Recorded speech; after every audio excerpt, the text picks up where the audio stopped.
Los videojuegos y la piel virtual, o la expresión de la voluntad humana en un cuerpo digital.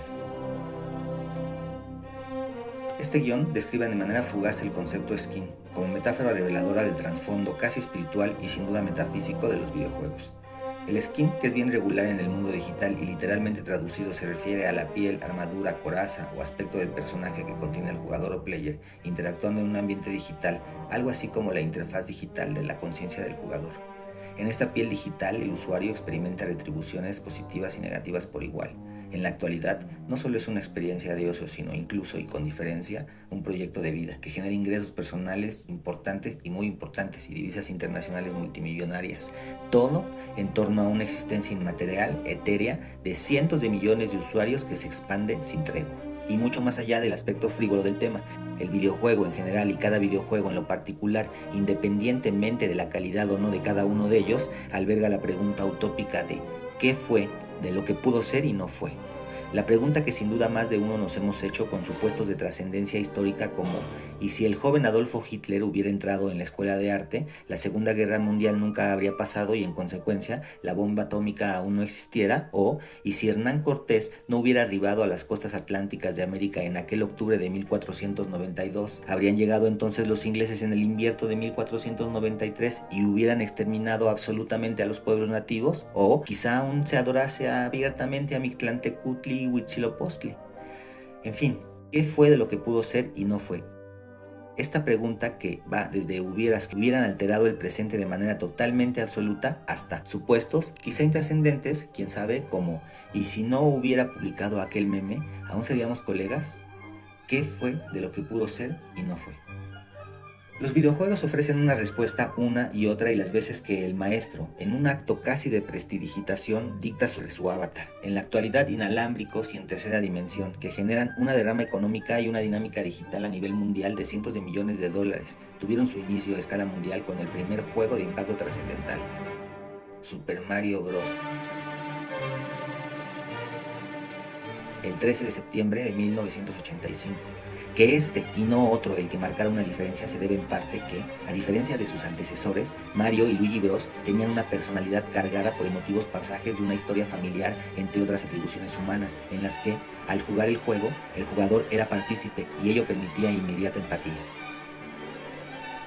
Pronto, solo unos años bastaron para que, ya cercano al culto, surgieran iniciados, maestros prestidigitadores de las artes chamánicas de la programación y la ingeniería digital, o la visión lo suficientemente absurda, magnífica y ridícula de construir un mundo digital y monopolizarlo. Una nueva era estaba surgiendo. La historia, todos la conocemos pues la hemos vivido. Esta nueva era digital en poco tiempo será norma y el modelo del videojugador será parte del canon en la sociedad. En algunos lugares lo es ya, sin duda.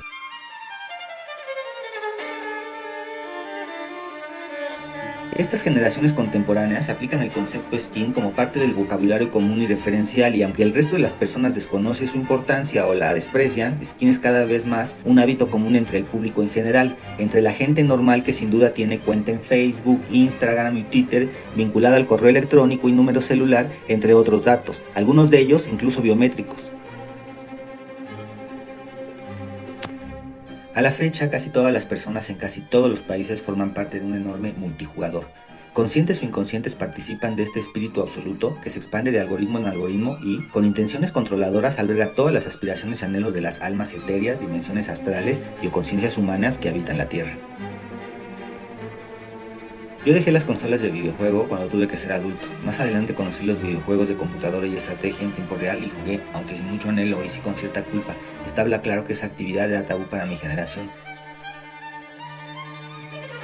hasta que apareció el Facebook, y desde entonces a la fecha, cada vez con mayor importancia para los adultos productivos, habitar un skin se volvió algo normal. La experiencia virtual o digital cobró relevancia de adulto, pero no precisamente por los videojuegos, aunque todos los señores y señoras inviertan horas en Diamond Crush y ese tipo de Tetris de última generación, se niegan a aceptar por una razón que pareciera insalvable la relevancia que tienen, y por lo que digan las estadísticas, sin duda tendrán los videojuegos en la experiencia humana o, como dicen algunos, en la vida.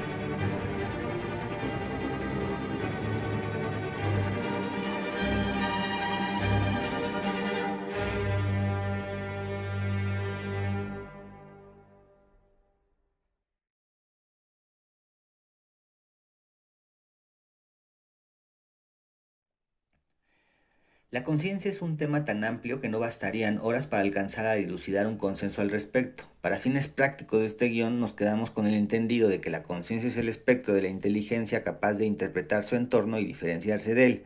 Lo cierto es que la conciencia tiene una naturaleza, por decirlo de alguna manera, metafísica, y era necesario mencionarlo en este punto del guión, pues el objetivo central es explicar cómo el concepto de piel virtual o skin funciona como interfaz digital de la conciencia.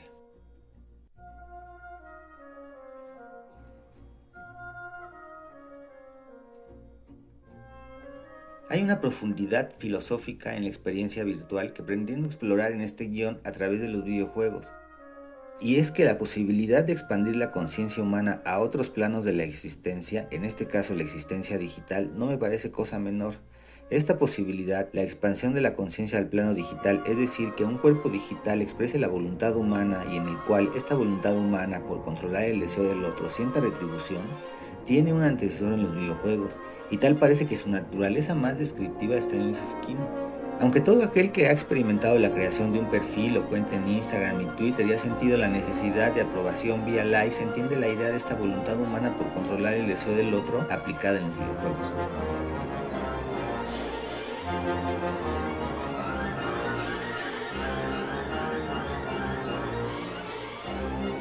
Cuando estaba en la facultad, habían lanzado el Grand Theft Auto para PlayStation portátil. Yo ya no era ávido de los videojuegos, sin embargo jugué esta saga y me parecía que el personaje permitía explorar el ambiente digital e interactuar libremente en su entorno sin un propósito necesariamente. Esta diferencia esencial con Super Mario Bros. O con cualquier gran título que se quiera usar como canon significa un paso sumamente relevante para las pieles virtuales o skin. Aunque hubo en el transcurso muchos títulos importantes y algunos magníficos, como es el caso de Castlevania o Contra, y algunos más de esa saga y de esas generaciones. Es el primer Grand Theft Auto quien encamina de manera contundente a evitar una piel digital o un skin.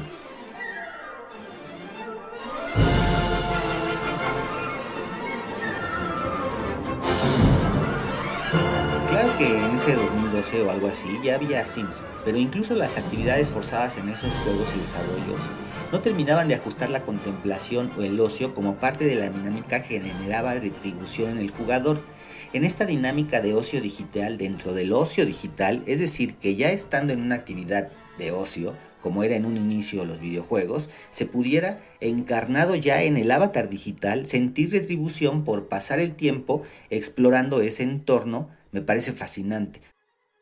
Además me permite pensar en la idea hegeliana del amo y el esclavo, que también es parte de la fenomenología del espíritu de 1809.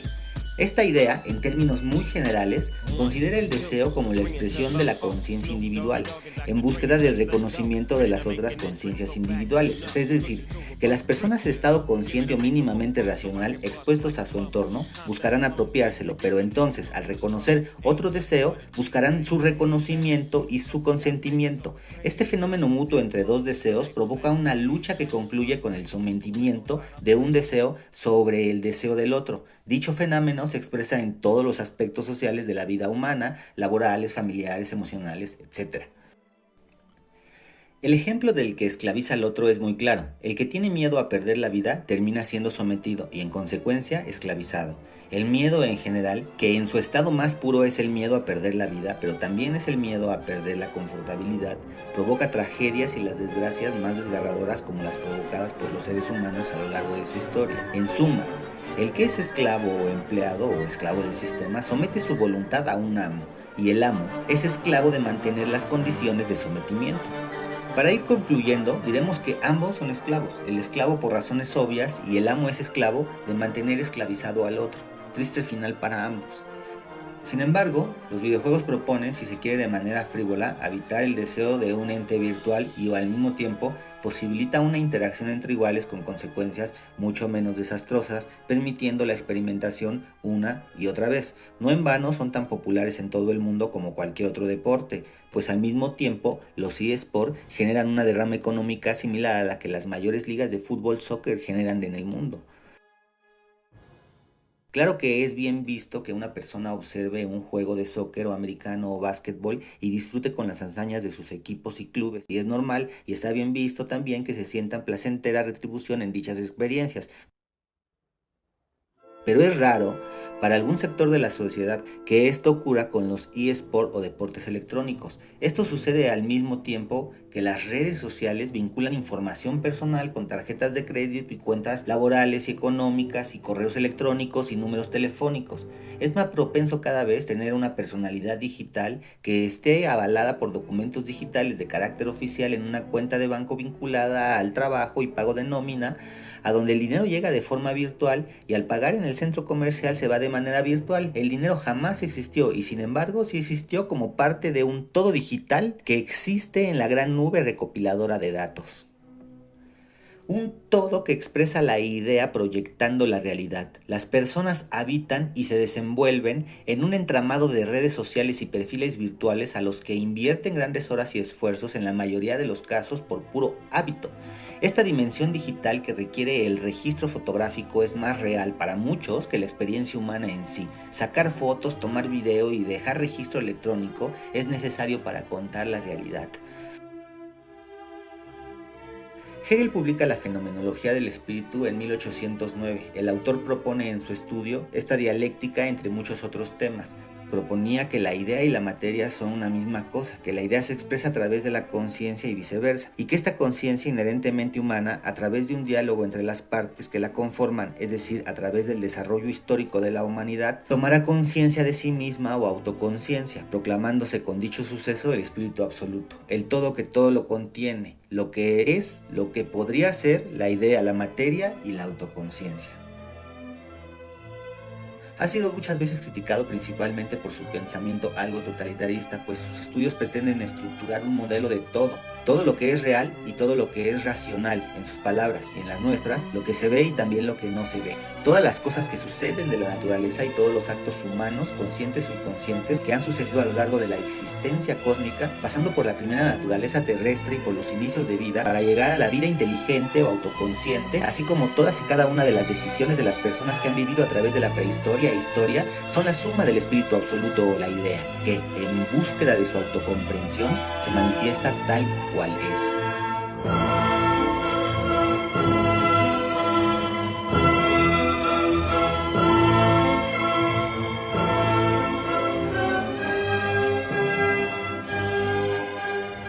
Para acotar con la idea metafísica del espíritu, que es la contención de todas las expresiones, anhelos, inquietudes y conocimientos acumulados de la humanidad, la idea que se expresa a través de la realidad en búsqueda de la autocomprensión de sí mismo es el espíritu absoluto. Quizá de las únicas pocas formas en las que difícilmente los seres humanos podrían vagamente contemplarlo es en el arte, en la música o en la verdad. Cuando leí a Hegel de manera somera en la facultad, me pareció una idea muy interesante, aunque lo entendí de otra manera e insistía en asociarlo a Dios. En una lectura somera más actual, lo asocio al principio antrópico, y quizá mañana piense que los tres conceptos guardan una relación muy estrecha.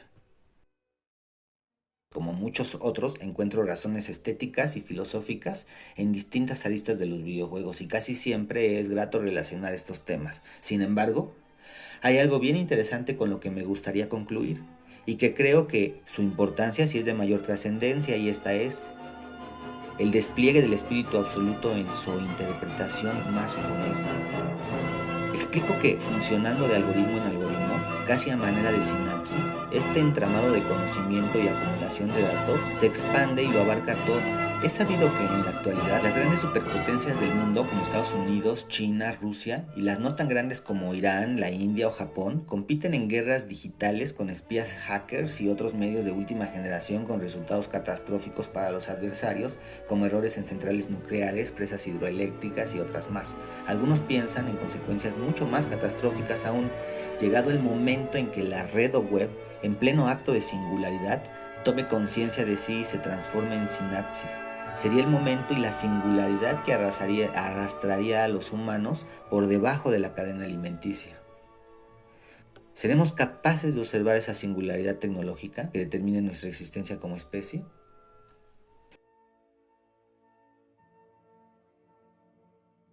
Termino diciendo que, sin embargo, los videojuegos o el desarrollo de estos también son aplicados como simuladores para múltiples proyectos de la medicina quirúrgica, de la ingeniería civil, de la exploración espacial y en el rescate por desastres naturales y humanos. Han servido por consiguiente a sus creadores, expanden la experiencia humana, es decir, expanden el conocimiento empírico. En la parte estética, solo por no dejarlo de lado, integran todas las artes previamente desarrolladas, por supuesto que incluyen temas musicales, orquestas sinfónicas, etcétera, etcétera. Además, aplican un lenguaje cinematográfico, fotográfico, pictórico y, a diferencia de las artes académicas contemporáneas, son el bastión donde se aloja la narrativa. Los videojuegos son el lugar donde resisten las historias y los cuentos y las aventuras en las nuevas generaciones.